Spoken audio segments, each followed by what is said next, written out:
Hey, what's up, ladies and gentlemen? Sean here with Blue Ridge Silverhound, and today, in this next episode of Next Steps, we're going to take a look at one of my favorite varieties, and these are actually not all that rare.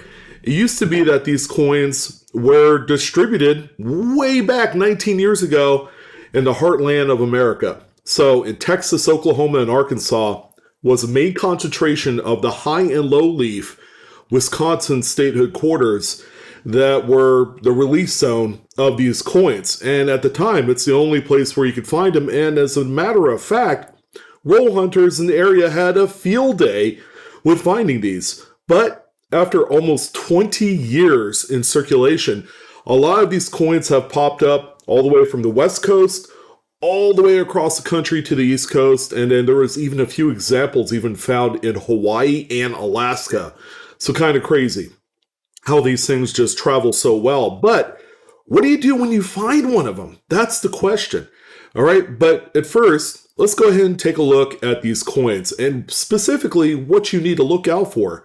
So we're going to focus primarily on 2004 Denver coins. So you want to make sure that there is a Denver mint mark on the obverse of your example, much like this one that you see here. The mint mark is going to be under the motto, "In God We Trust," a large letter D. You won't find this particular variety on a Philly, nor would you be able to find it on an S-Mint proof. So the Denver Mint coins are the way to go here, and they're the only ones that you will find the high or low leaf variants. Some have said that this was intentionally made, and I probably agree with that. It's not something that, just mistakenly happened just out of nowhere. If you look at the two different varieties here, okay, on the left side, we have the extra low leaf, which clearly looks like it was engraved into the working die. And then on the example here on the right, you have this extra engraved line that sweeps upwards into that one leaf there. And this is affectionately referred to as the high leaf variety. Now, is one more rare than the other? I get that question on a few occasions.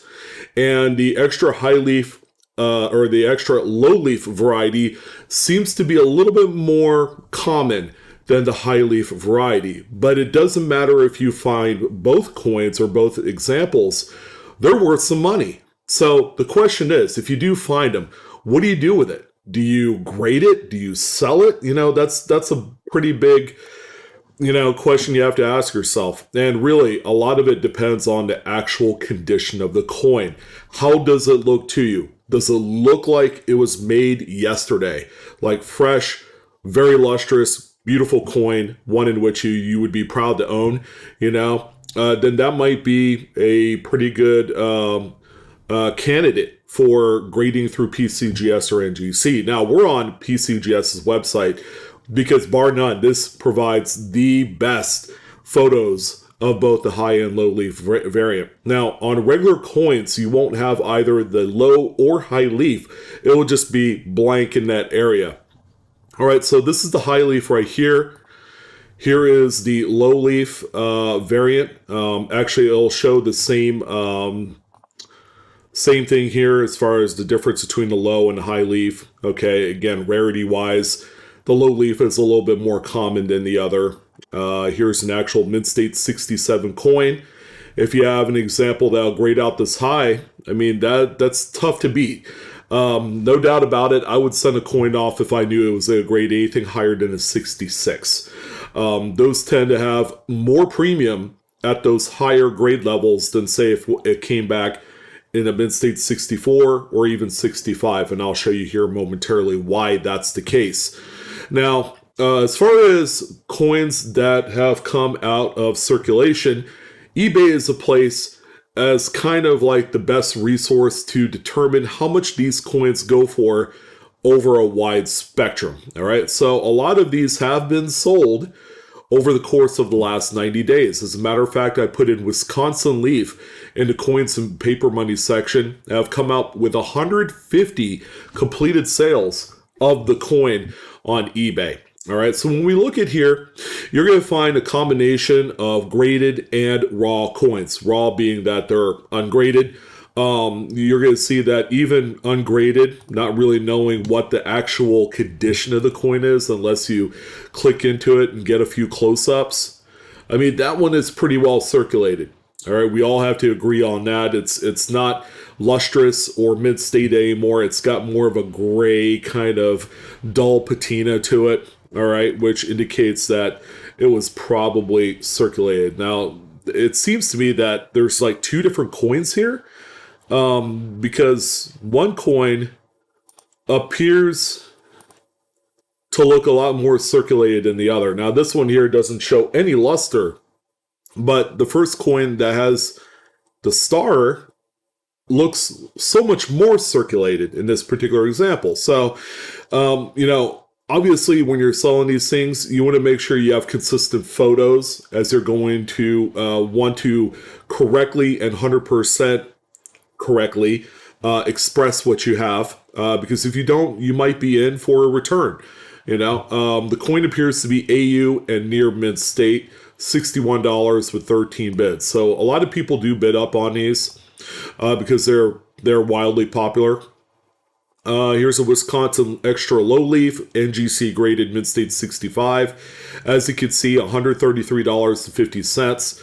Let's consider grading fees here. Whether you go with NGC or PCGS, the kind of roundabout average for a submission on a coin like this is going to be anywhere from $30 to $35. That's a cost that you have to add into and build it into the sale to reflect, kind of like, your amount of money that you invested in getting the coin graded as a fee. So obviously that comes off of your total profits at the end. In the case of, say, this mid-state 65, you're going to have to take $35 off the top. And then you got to do eBay fees. And then you got possibly shipping when you send it out to the grading company for authentication. There's a lot of fees that you have to break down. And then you have to wait 45 days, 30 days, 60 days, however long it takes to get your coin back, might all cut into actual kind of like opportunity costs or the profit that's involved with selling a coin like this. So there are other examples here, $35 for a very well-worn example that seems to be kind of like the floor on these. Here's a mid-state 65. This is the low leaf variety for $185. Now that one's a little bit more reasonable. Here's another one here, low leaf for $71.58. And as you can tell, we haven't gotten to a high leaf yet. So again, the frequency of one to the other is quite noticeable here. All right, here's another low leaf in a 65 for $160.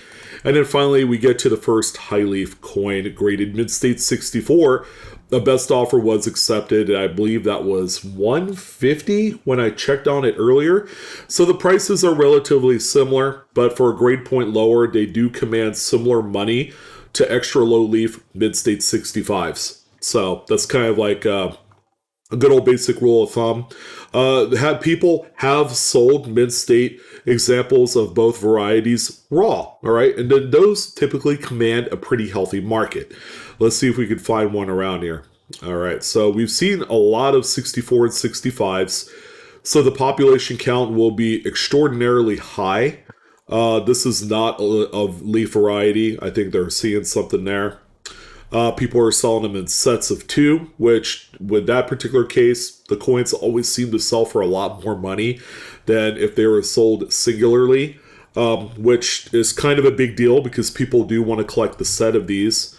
Here's a lot of two low leaf and high leaf variants, and they seem to be in really good shape because I could see mint luster on them. So $310 raw for the coins. They are not graded at all. But there you go. That's kind of like a quick little snapshot of just the last few weeks of sales activity.